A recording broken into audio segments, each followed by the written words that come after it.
ಪ್ರತಿ ವರ್ಷದಂತೆ ಈ ವರ್ಷವೂ ಸಹ ಶ್ರೀ ಗಜಾನನ ಯುವಚೇತನ ಯುವಕರ ಸಂಘದ ವತಿಯಿಂದ 38ನೇ ವರ್ಷದ ಗಣೇಶ ಅಘೋರ ಮಹಾಗಣಪತಿ ಕಂಪ್ಲಿಕಾ ಅಧಿಪತಿ ಗಣೇಶನ ಮೂರ್ತಿಯನ್ನು ಪ್ರತಿಷ್ಠಾಪನೆ ಮಾಡಲಾಯಿತು.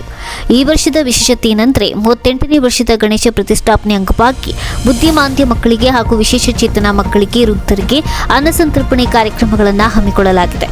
ಪ್ರತಿ ವರ್ಷದಂತೆ ಈ ವರ್ಷವೂ ಸಹ ದಿನಾಂಕ 25 ಸೋಮವಾರದಂದು ಅನ್ನಸಂತರ್ಪಣೆ ಕಾರ್ಯಕ್ರಮ ನಡೆಯಲಿದ್ದು, ಕಂಪ್ಲಿಯ ಸರ್ವ ಭಕ್ತಾದಿಗಳು ಕಾರ್ಯಕ್ರಮದಲ್ಲಿ ಪಾಲ್ಗೊಳ್ಳಬೇಕೆಂದು ಶ್ರೀ ಗಜಾನನ ಯುವಚೇತನ ಯುವಕರ ಸಂಘದ ಜಿ ರಾಘವೇಂದ್ರ ಯಲ್ಲಪ್ಪ ಮತ್ತು ಕಂಬಳಿ ರಾಮಕೃಷ್ಣ ಅವರು ತಿಳಿಸಿದರು.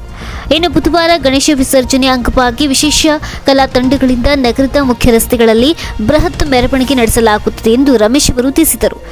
ಈ ಸಂದರ್ಭದಲ್ಲಿ ರಾಘವೇಂದ್ರ ಗಣಪ, ದೊಡ್ಡಮನಿ, ಭರತ್, ಎಚ್ಎಂ ಮಲ್ಲಿಕಾರ್ಜುನ್, ನವೀನ್, ವಿಶಾಲ್, ಮನೋಜ್ ಕುಮಾರ್, ಗಣಪ, ಚೇತನ್, ಸುಧಾಕರ್, ರವಿ, ಚಿದಾನಂದ್, ವರುಣ್, ವಿಜಯ್ ನಾಯಕ್, ವಿನಾಯಕ್, ವೆಂಕಟೇಶ್ ಮತ್ತು ಸಂಘದ ಸದಸ್ಯರು ಉಪಸ್ಥಿತರಿದ್ದರು.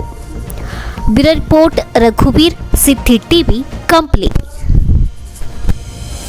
ಗಜಾನನ ಯುವಚೇತನ ಯುವಕರ ಸಂಘದ ವತಿಯಿಂದ 1985-86ರಿಂದ ಇಲ್ಲಿವರೆಗೂ 2023ರವರೆಗೂ ಈ ಯುವಚೇತನ ಯುವಕರ ಸಂಘದ ವತಿಯಿಂದ ವಿಜೃಂಭಣೆಯಿಂದ ಮಾಡುತ್ತಾ ಬಂದಿದ್ದೇವೆ.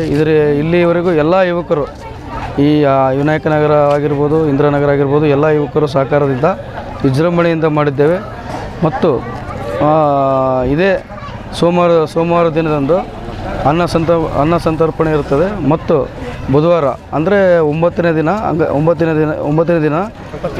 27ನೇ ತಾರೀಕು ವಿಜೃಂಭಣೆಯಿಂದ ನಾವು ವಿಭಿನ್ನ ರೀತಿಯಿಂದ ಕಲಾ ತಂಡಗಳು ಬಂದು ಇಲ್ಲಿ ಪಾಲ್ಗೊಳ್ಳಲಿದೆ. ಇದು ವಿಜೃಂಭಣೆಯಿಂದ ನಾವು ಎಲ್ಲ ಯುವಕರು ಮತ್ತು ಎಲ್ಲ ಈ ಗಣಪತಿಯಲ್ಲಿ ಬಹಳಷ್ಟು ಜನ ದಾನಿಗಳು ಮತ್ತು ಭಾಳಷ್ಟು ಜನ ಬೇಡಿಕೆಯಿಂದ ಕೆಲವರೆಲ್ಲ ಊಟದ್ದಾಗಿರ್ಬೋದು ಎಲ್ಲ ರೀತಿಯಿಂದ ಸಹಕಾರ ಮಾಡಿದರೆ ಅವರೆಲ್ಲರಿಗೆ ಹೃದಯಪೂರ್ವಕ ಕೃತಜ್ಞತೆಗಳು ಹೇಳುತ್ತಾ, ಮತ್ತು ಇಲ್ಲಿ ಆಗಮಿಸಿರುವಂಥ ಎಲ್ಲ ಯುವಕರಿಗೆ ನಾನು ಹೇಳ್ತಾ ಇದ್ದೀನಿ, ಮುಂದಿನ ದಿನಗಳಲ್ಲಿ ನಾವು ಏನಂದರೆ ಸಂಗೀತ ಕಾರ್ಯಕ್ರಮಗಳು, ಭರತನಾಟ್ಯ ಆಗಿರ್ಬೋದು, ಈ ರೀತಿ ನಾವು ಇನ್ನು ಮುಂದೆ ಸಾಂಸ್ಕೃತಿಕ ಕಾರ್ಯಕ್ರಮಗಳಿಂದ ಗಣಪತಿ ಅಂದರೆ ದೇವರಂದರೆ ಏನು, ಅದ್ರ ಬಗ್ಗೆ ಯಾವ ರೀತಿ ಇರಬೇಕು ಆ ರೀತಿ ನಾವು ಮಾಡ್ಕೊಂಡು ಹೋಗ್ಬೇಕು ಅಂಥೇಳಿ ನಾನು ಎಲ್ಲರಲ್ಲಿ ಇವತ್ತು ಮತ್ತು ಗಂಗಾವತಿಯಲ್ಲಿ ಬುದ್ಧಿಮಂತ ಆಗಿರುವಂಥ ಹುಡುಗರಿಗೂ ಈ ಯುವಕರು ಎಲ್ಲರೂ ಅನ್ನ ಸಂತರ್ಪಣೆ ಮತ್ತು ಅವರಿಗೆ